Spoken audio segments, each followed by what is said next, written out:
This is Sam Prue from Who Would Win Masters. We've opened new official channels and we want you there. Follow Who Would Win Masters on Instagram and subscribe to youtube.com/@WhoWouldWinMasters. And on YouTube, click the Visit Community button to leave your 1v1 battle challenges. Leave a comment and you might just hear it read on the show. Be a part of the arena, be a part of the debate. Now let's dive in.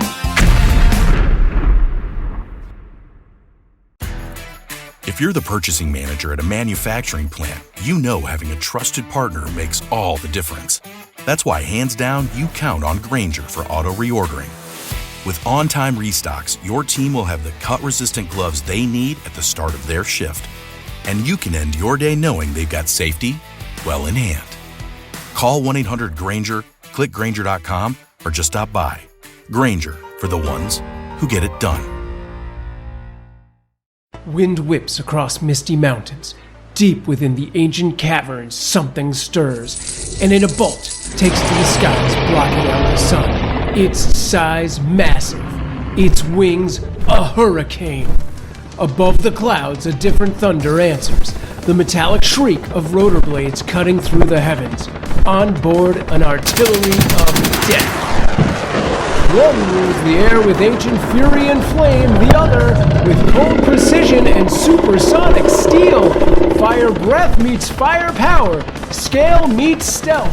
This week, it is the tyrant of the lonely mountain, Smaug, versus the supersonic predator, Airwolf.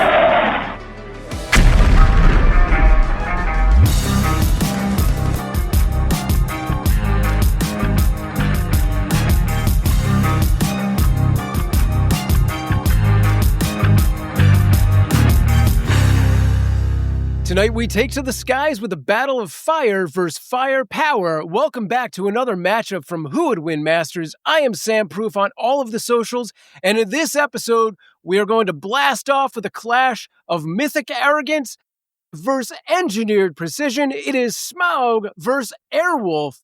But before we get to the choppa, let's introduce our guest debater. It is stand-up comedian Kevin Israel. Welcome to the show. We're excited to have you here. What is the latest in your world?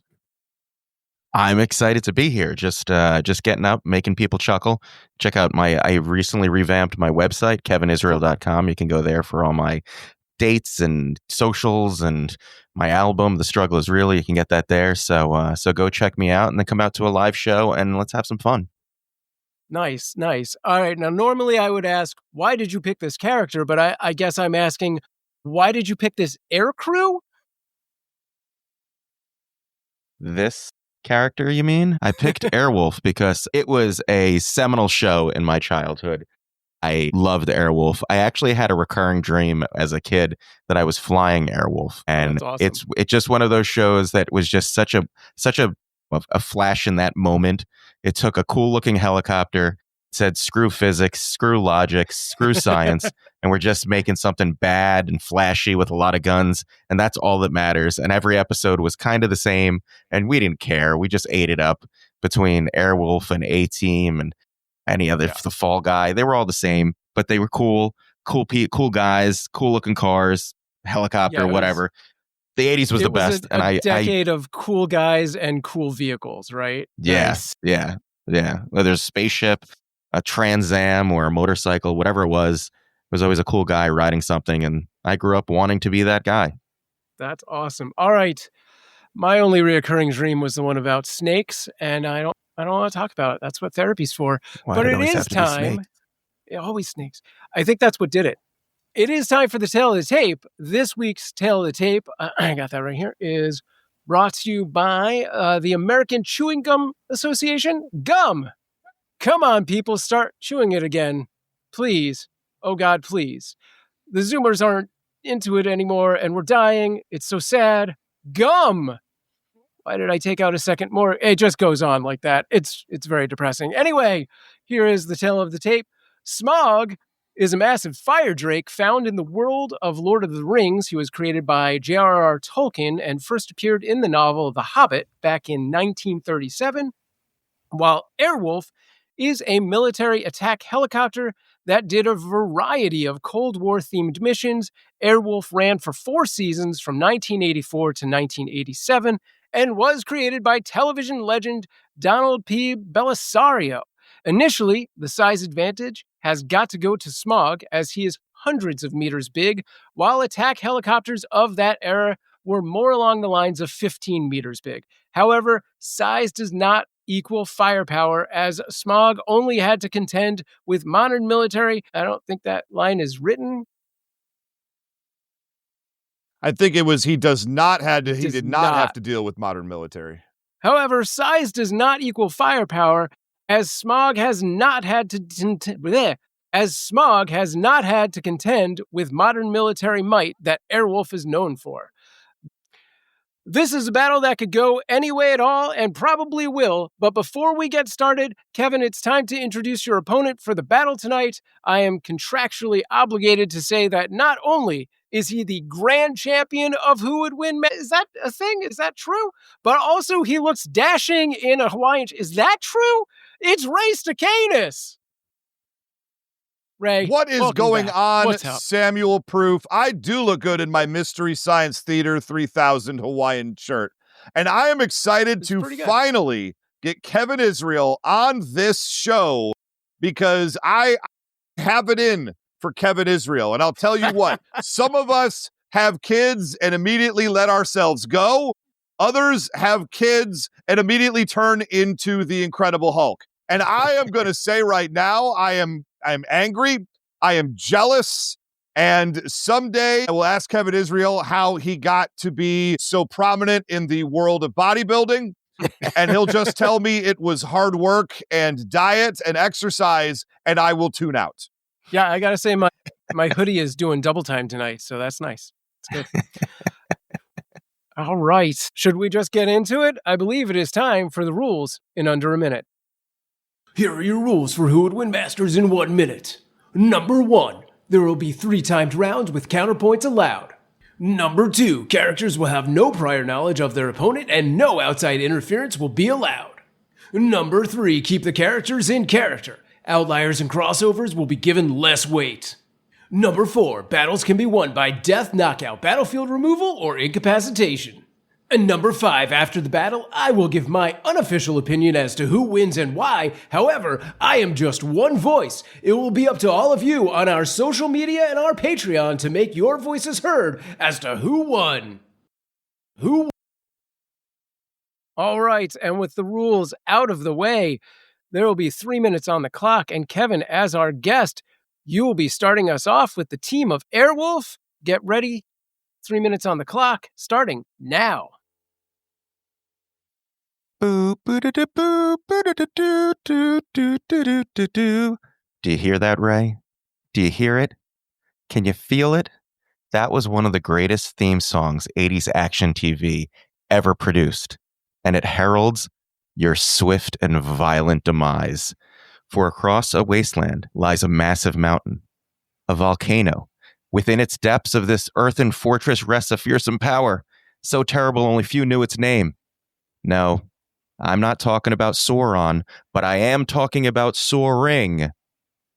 Of course, I speak of only the legendary Airwolf, defender of the skies, and terror to would-be evildoers everywhere. This aerial predator is unlike anything Middle-earth has ever witnessed, forged not by magic, but by the ruthless logic and technology of the Cold War. Faster than sound, invisible to radar, and armed with enough firepower to devastate a band of Uruk-hai, the roar of Airwolf's twin engines would make the Eye of Mordor weep and a mere dragon quiver like a hatchling. This supersonic gunship is a flying machine of war. Twin chain guns, heat-seeking missiles, stealth armor, and a pilot with the soul of a warrior poet. Airwolf is a threat nothing like the world of hobbits, dwarves, and orcs could ever handle. Stringfellow Hawk doesn't need a ring. He doesn't need an army. He's got Airwolf, the ultimate fusion of man, machine, and mayhem. And today we're not fighting over gold. No. We're in a battle for aerial dominance, and by the end of this sadly imbalanced battle, Smaug and Ray will learn that even dragons can burn. This isn't swords and sorcery. This is a war. The only fantasy here is that Ray and his giant salamander have any chance. Smaug ruled the skies for centuries until one man and one machine from the 20th century. 30 seconds remaining. Then Airwolf screams across the horizon, and dragons stop being legends, and they become targets. Armed with some of the highest tech weaponry the day had to offer, and some of the most advanced defenses that we had ever put into a vehicle. Airwolf it's not even a match here. It's going to be an embarrassment, because this ancient lumbering dragon who's so lost in his own ego and greed is never going to be able to handle the attack power of a supersonic helicopter like Airwolf. And not only is it the helicopter, but it's the man piloting the helicopter with his cool, accurate, and deadly ways. Stringfellow Hawk is going to pilot this into nothing more than a quick and easy victory. This shouldn't even be 3 rounds. This should be 1 round, because from a distance, it's only going to take 1 shot, and Smaug is going to fall bloated and sadly from the skies. This one is going to go only to Airwolf. I'm sorry, Ray. I love you. All right, Ray. It is time for your point number 1. 3 minutes on the clock, starting now.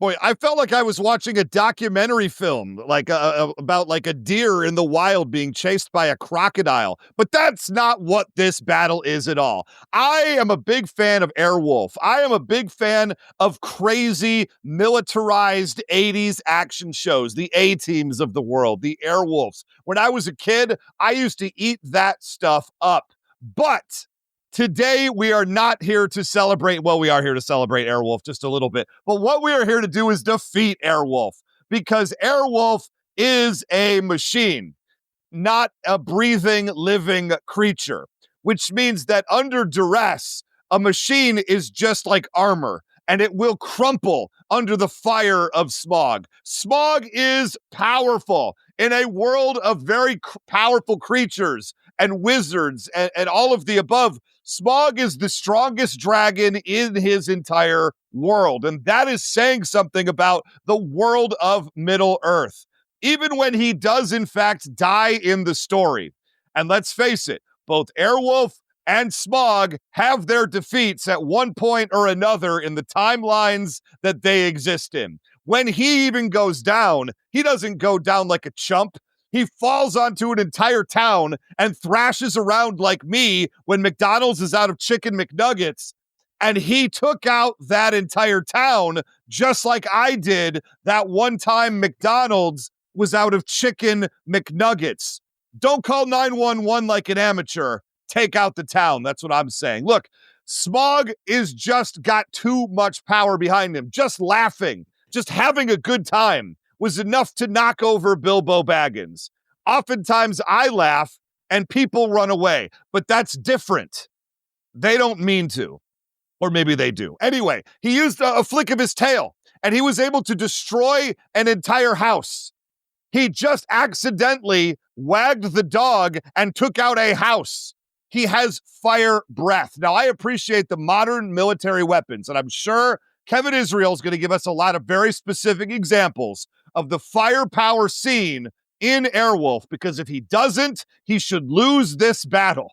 Because I'm going to tell you right now, Smaug has fire breath. It is brighter and hotter than any fireworks that are seen in Middle-earth or beyond. Just being near fire breath when it goes off, not being attacked by it, just being in the approximate vicinity of it is enough to almost kill Bilbo Baggins. Just being nearby. The backdraft ain't got nothing on Smaug. And he wrecked the city of Lake Town, even though they knew he was coming. They said, fire-breathing dragon coming. We're going to water all the roofs of all the houses. We're going to make every single precaution possible. And even in a swampy mud hut, Smaug was able to burn it down. Too much for them to handle. All right, Kevin, it is time for your counterpoint. 60 seconds on the clock, starting now. Ray, wow. That was an amazing argument, and it's effective. And I would have nothing to say if I was representing a bicycle with a propeller on top of it. Unfortunately, that's not what I'm here talking about. And yes, Smaug did devastate a village made of sticks and stones. And yes, he did knock over a halfling. Airwolf is neither.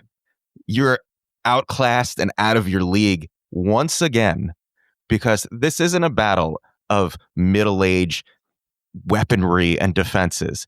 This is high-tech devastation, military armament. And by the way, I didn't want to bring it up this early, but since you brought it up, I will have to say, how did Smaug go down? How did he die? By a weak spot on his belly that was a lucky hit by Bard with an arrow. An arrow. Airwolf has Hellfire missiles, heat-seeking, computer-guided missiles that he can fire from up to 10 miles away. Oh, cut off just before you hit the spot, but I think we'll be right back after this break.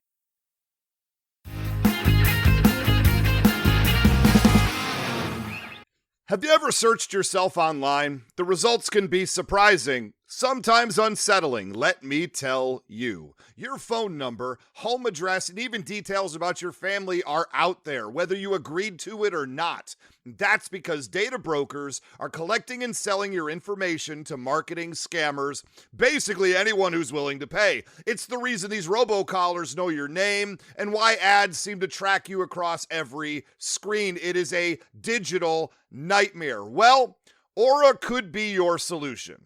You cannot conceive of how many different scummy data organizations there are out there. When I used this service, I was shocked at finding out there are hundreds of places my info could be found. Hundreds!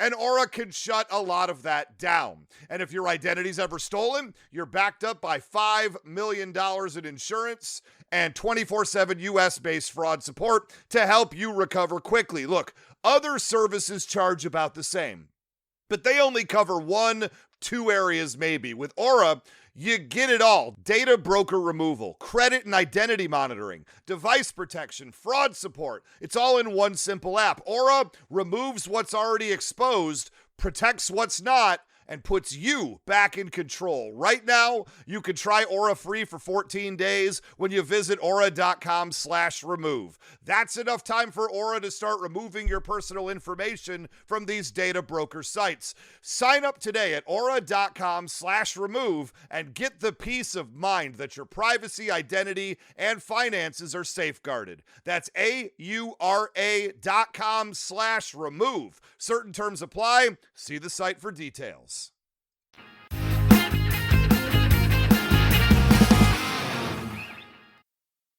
All right, welcome back. It is time to get into our point number 2.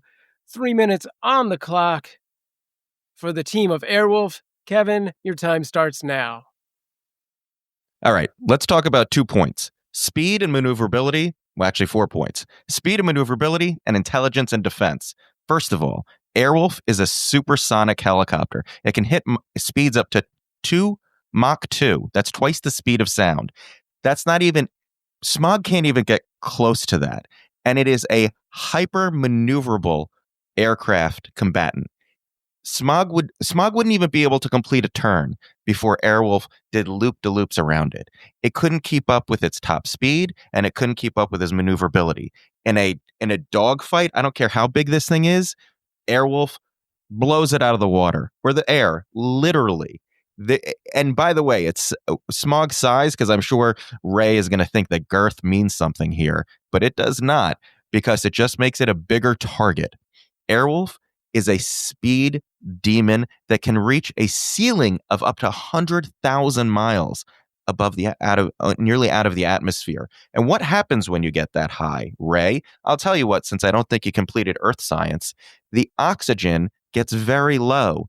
And what needs oxygen? Well, a lizard needs oxygen to live. And what also needs oxygen? Fire, Ray. Your only defense against anything. Fire. No oxygen, no fire. All Airwolf has to do is climb a little higher, and you won't even be able to use your primary weapon. Speed and maneuverability alone Smaug doesn't stand a chance. But that's not all Airwolf has. Airwolf is a stealth fighter. It can't be picked up by radar, which means most of the senses of a dragon probably wouldn't be able to pick it up. It would be able to come in low and fast and unknown and hit quick and get out. Smaug would be dead before Stringfellow Hawk even had the chance to crack a beer. And as far as intelligence and defense goes, Ray brought up the breath weapon, the fire. Airwolf was built for high-temperature flight, explosions, and missile warfare. It was made to fight under fire. It can handle near-nuclear detonation heat. I don't think a dragon's breath weapon gets up to a nuclear detonation. Maybe its breath weapon could do some damage to Airwolf, but Airwolf would never get that close to Smaug to allow it. How would Smaug possibly get close enough to Airwolf to use its main attack mechanism? 30 seconds remaining. It would never happen. Between Airwolf's radar and computer array that picks up foes near it, but its ability to lay out the battlefield and know where all of its enemies are, Smaug doesn't stand a chance. It would be the biggest target on a small battlefield that Airwolf would take absolute advantage of. Speed, maneuverability, intelligence, and defense. It's not even fair. All right, but what is fair is Ray also gets 3 minutes for his point number 2, which is on the clock right now. And Ray, starting now.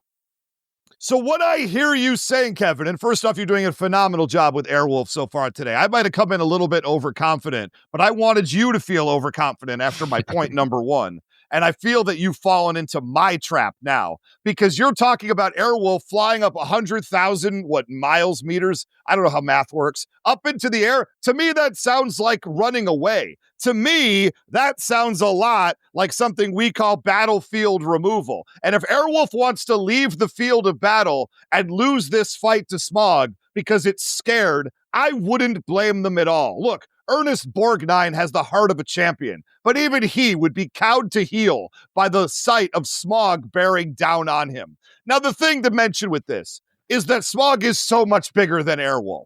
Airwolf is, you said 15 meters in size, or maybe that was the intro. Well, Smaug in the movie is 427 meters long. He's so big, I don't believe that Airwolf could even do it. Do you remember that scene in Gulliver's Travels when the little munchkin dudes are like flinging up whatever they can at Gulliver? And he's like, wow, that has no effect on me whatsoever. That would be the equivalent of all these fancy weapons being shot at Smaug, who's just too big and too well armored. He has armor plating of iron scales and hard gems on him on the outside of his body. Yes, there was one scale missing on his belly, but it took like an investigation and a whole conspiracy to drop him using that. And I agree with you. One arrow doesn't quite seem like it should have cut the mustard, Mr. Tolkien. Mr. I invented all this. Mr. D&D is based on my work. I think that's bad writing. I think he needed a way to get out, and I think that's how he found it. Bad job, because generally speaking, arrows and other projectiles just bounce off of him effortlessly. No blade has been seen to be able to pierce him. We're talking about magical weapons here. We're not just talking about, regular old slings and arrows, right? At one point, Smaug got coated in molten gold. Coated in molten gold, and it just made him mad. And he got out and just was looking for something to kill. You talk about your infrared, what have you. Well, Smaug moves and flies silently and doesn't rely on radar. He relies on smell and seeing it. And I don't think Airwolf's going to get out of there. Just flying near something causes it to shake and creak. I could imagine just him flying by Airwolf would be enough to drop it out of the sky. And I would mention that Airwolf was once shot down in its own show in an episode titled Bite of the Jackal. It's ambushed and shot down just like Smaug would do. And they had to replace the tail rotor and fix it on the fly. Let me tell you, if the tail rotor goes out from just regular weapons, Smaug's fire will cause it to go out, and the second Airwolf has to land to make repairs. This battle will be over. All right, Kevin, you have 1 minute for your counterpoint. 60 seconds on the clock, starting now. I would not want to be Ray when he wakes up tonight and the ghost of Tolkien is standing over him to slap him upside the head for using his own writing as the reason that Ray couldn't hold up in this debate. That's really sad. Blame it on the writer, Ray. Come on. You're better than... No, you're not. You're not better than that, actually. You're right at that level. Ray, I love you and I respect you in a way, but this is just sad. Yeah, it's one scale. Airwolf has targeting computers that could hit a mouse from 10 miles away. It's not even a challenge. And you keep saying his size, and if he got close to Airwolf, how would he get close to Airwolf? How would it ever get close enough to Airwolf to do any of this? It couldn't catch it. It wouldn't need to be that close. It would either be hit with its rockets or its anti-armor, anti-aircraft missiles. There's just no chance Smaug would ever get that close to this. And again, you're talking about blades and arrows and magic. Who cares? All right, it feels like this could go in either direction still, whether it is precise targeting or just an insane inferno and massive armor and all of that stuff. We'll figure it out in our round number 3 right after this break.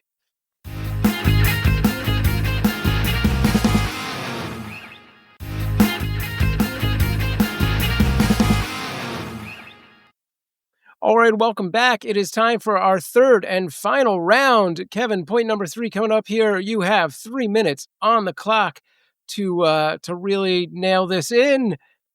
I don't like the way I phrased that, but that's what we're going with for lack of a better pun. All right, 3 minutes on the clock, starting now.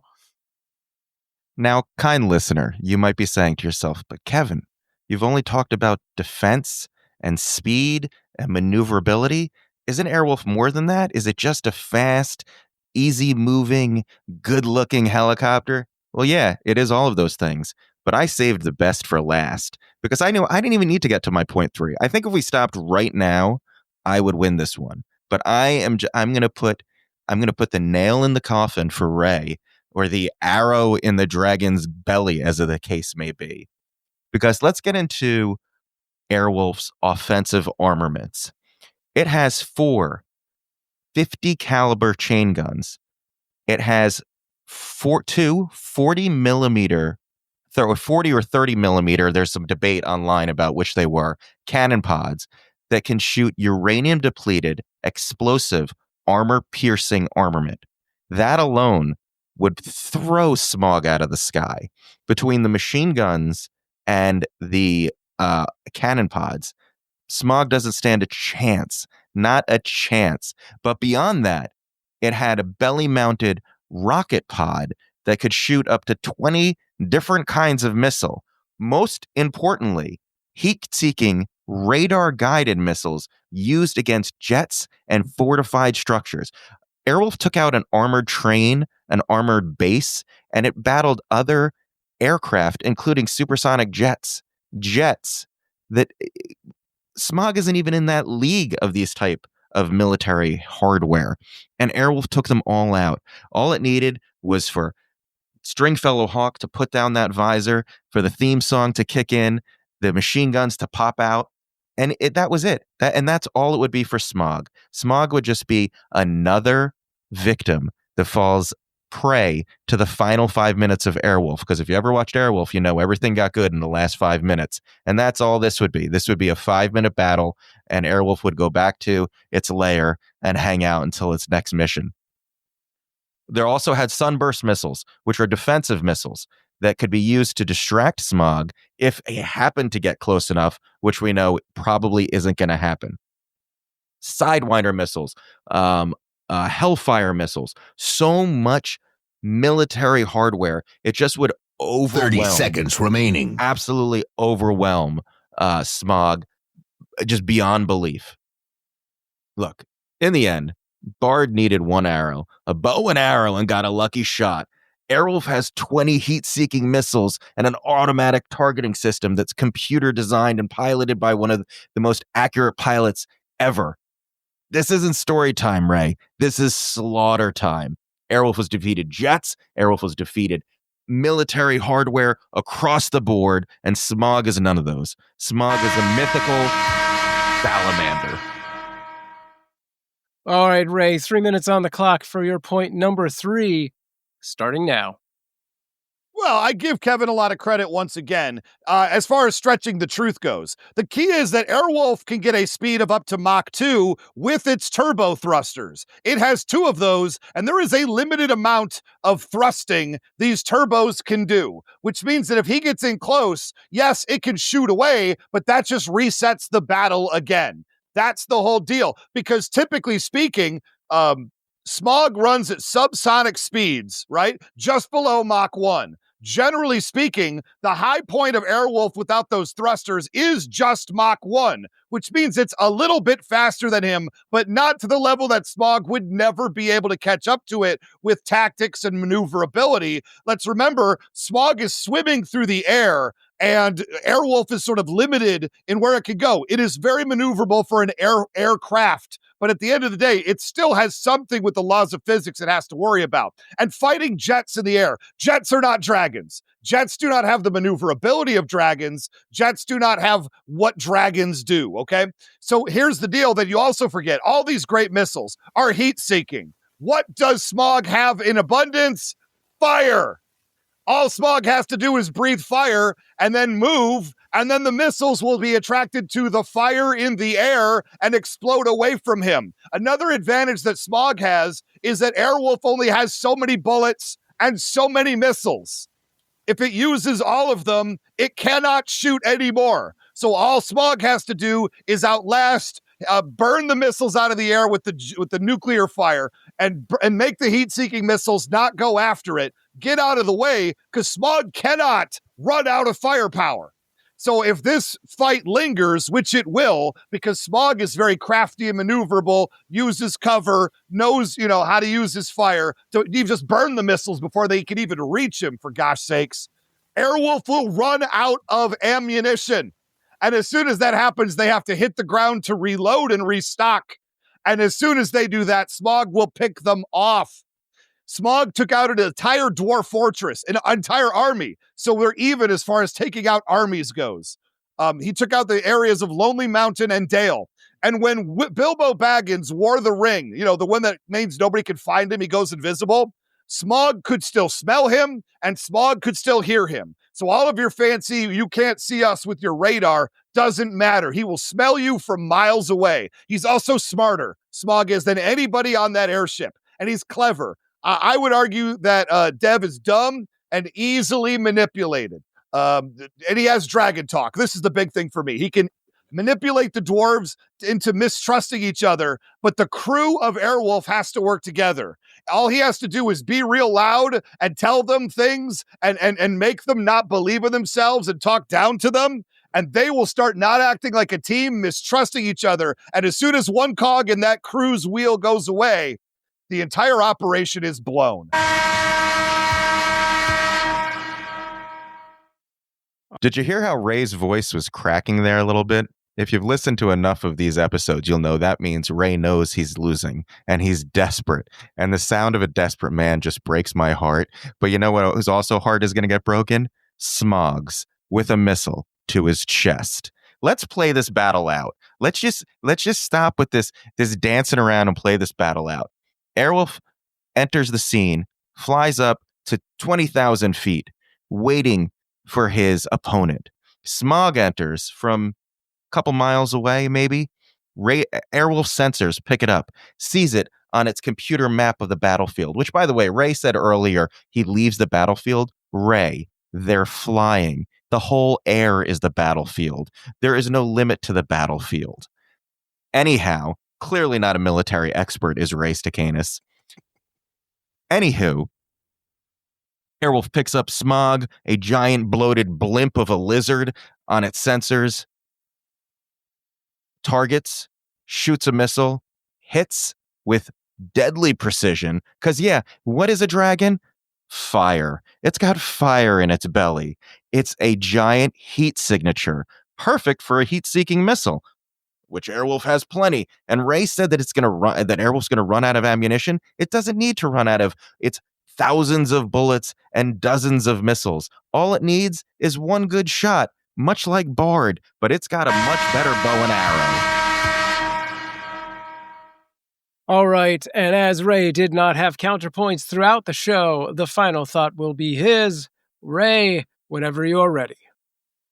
Kevin, you're right to call me out because my voice is going. That's because I didn't bring any water or hydration with me for like the second battle in a row, or at least, two very recent ones. And that means my voice is already going out on me because I get amped and I get excited. And without some Pepsi Max to keep me going, show the can, I would be in deep trouble in all of these battles. It's my own fault for my own lack of preparation, but lack of preparation is not what I feel as far as my ability to come into this battle, because you presented exactly what I thought you would. You misrepresented the speed a little bit there. I think their speeds are for the most part even, except Airwolf gets a couple of bursts, like the Nas canisters that Dom Toretto has in Fast and Furious. He's not using those the entire race, because he also wouldn't be able to maneuver himself if he did it. Anyway, the point with all of this is that their speeds are roughly the same, but the sizes are so much more. You can't comprehend the difference between 15 meters and 400 something meters. It is just like trying to topple the Titanic, with a sword. It's just not going to happen. You just don't have the strength and the power. Those missiles are great, but those missiles, they're not going to take out entire battleships. And that's basically what Smaug is the size of an entire battleship. And also, I think the worm tongue point is very important. I kind of ran out of time there in a moment in point number 3. But I think his ability to constantly talk and get into the minds of the Airwolf crew as he's able to swat their weapons and missiles out of the way and keep up with them and their maneuverability, I think planting that seed of doubt causes that crew to not work together. And one person misses a flip of a switch or pull of a lever, and suddenly the Airwolf ship doesn't do what they want it to do as a team. They're not together, and Smaug will swoop in, quite honestly, physically could just knock it out of the air if he could just run into it. And from there, all of this is a cakewalk for a monster the size of Smaug. No buzzer necessary, Sam. Go ahead. I was waiting for the buzzer. Absolutely. No, I don't usually do a buzzer on my final points. I leave it like Jerry Springer. Take care of yourself and each other. Well, all right, gang, it is time for me to weigh the broken scales and rotors, and I will come back with my decision after this.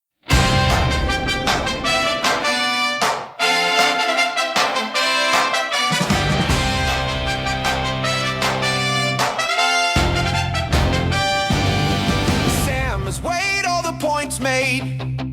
2 figures met in collision.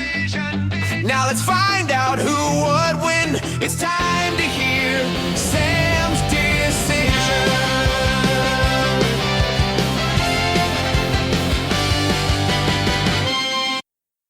You want to talk about epic 80s themes? I think that's got all the tells right there.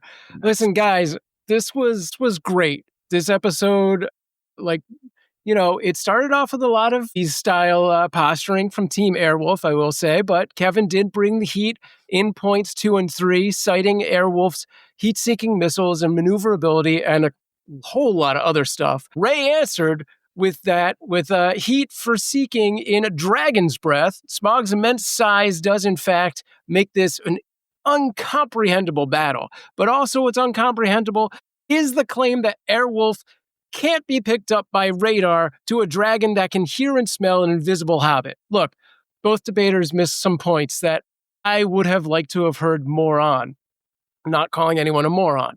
First and foremost, with Airwolf, aka the lady, Kevin touched on Stringfellow Hawk here and there, but diving deeper into both Hawk and the rest of the team felt like missing a mark.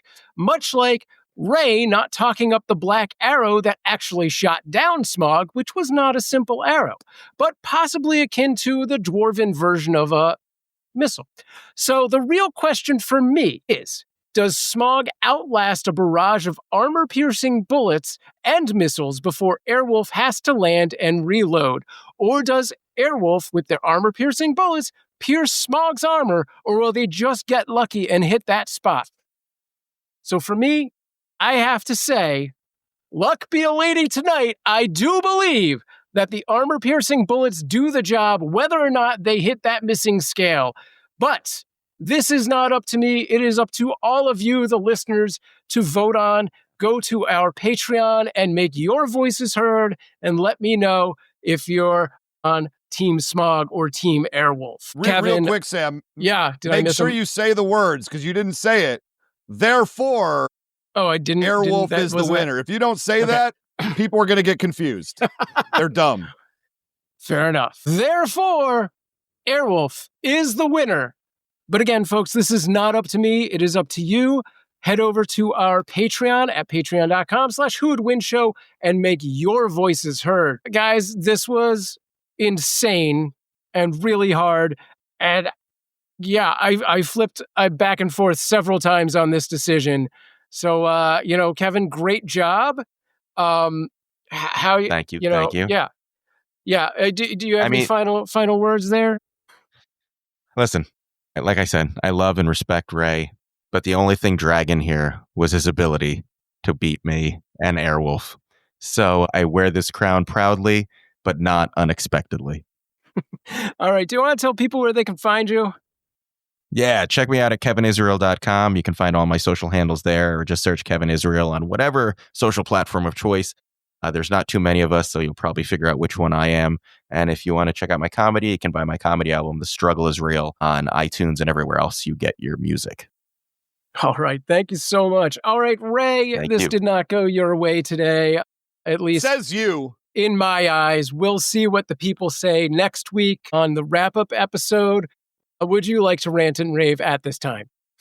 I do have a few things to say. Like, I'm a big fan of the NFL, and there's like sort of a thing as your in-division games. And I really was hoping to get the in-division podcaster sweep of Delvin Cox, Kevin Goatee, and Kevin Israel. And I'm really disappointed to drop this game to an in-conference, in-division rival. I don't love that. But I do have to give it up to Kevin. When I walked into this matchup, I perhaps felt maybe a slight bit overconfident that Smaug would have no problem at all with Airwolf. And some of the points that Kevin brought up, it's not that I didn't see them coming. I didn't think they would land with such heat-seeking precision as obviously they did to you, Sam Proof. Sure. And so I give Kevin a lot of credit here of walking straight into the lion's den and blocking a field goal and returning it to the 25. The point I'm trying to make here is I won this battle. I absolutely dominated from pillar to post. I agree completely that Kevin not speaking about the crew in any way, and maybe that was a tactic because of the worm tongue and because of the fact that Smaug could get in their heads and make them not work together, and maybe would have strengthened that argument had he put a lot of time into it. And you're right, I didn't mention the fact that we had like a magical arrow X, Y, and Z. I didn't think it was as important as maybe it was. Maybe that's an oversight on my part. It doesn't matter. The people at home know that we are talking about a little dinghy versus the Titanic, and we all know nothing bad could happen to the Titanic. Anyway, you should go to patreon.com/whowouldwinshow and make your voices heard, vote and comment. And next week we will be back with the wrap up. And I will happily say the people have rebuked Sam, even though they never do. First time ever. People have rebuked Sam. We'll see. And they believe that Ray won this battle because, quite frankly, I did. Okay. All right, gentlemen. Well, thank you. This would be a great time, Sam, to mention our new Instagram channel. I was going to do that after this next part, but channel yes. as well. I'm not telling you how to do your job. I just want to make sure it gets done. I was definitely going to do that after I told people where to go and vote yet again. But yes, please check us out on Instagram.com/whowouldwinmasters. And hopefully by now we have launched, it should be out there, YouTube.com/whowouldwinmasters. Thank you for listening, and absolutely go make your voices heard on our social media and our Patreon. You can keep the debate going with Who Would Win Show on Facebook and Threads, as well as on patreon.com/Who Would Win Show. Tune in next week as Ray and I go over your votes, your comments, your reviews. If you start leaving YouTube and Instagram comments, those we're going to prioritize those things. Hells yeah. Aside from the 5-star reviews, we're going to read those first always. Always. But if you think you've got what it takes to be a part of Who Would Win Masters, record a 1-minute video demo of yourself and send it to whowouldwinshow@gmail.com. And who knows, maybe you'll be in the challenger's chair next time. For Who Would Win Masters, this is Sam Proof. Stay strong.